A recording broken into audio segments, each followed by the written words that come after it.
खासदार उदयनराजे भोसले हे सातारा लोकसभा निवडणुकीत भाजपच्या चिन्हावर निवडून आले।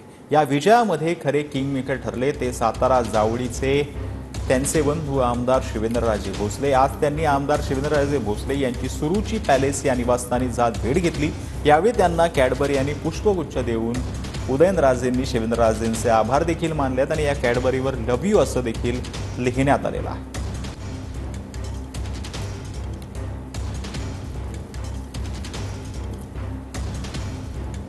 सातारा लोकसभेचा निवडणुकीची रणधुमाळी संपली आणि यामध्ये खासदार उदयनराजे निवडून आले।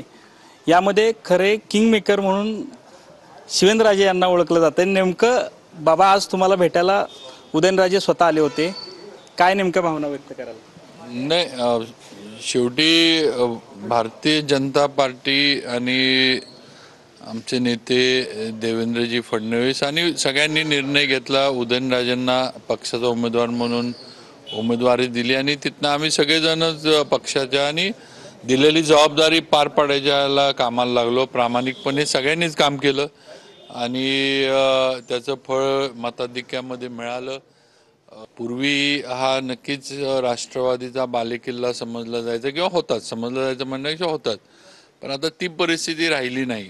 पण आज पहिलं हे मिळालंय की उदयनराजे निवडून आलेत भारतीय जनता पार्टीचे खासदार म्हणून।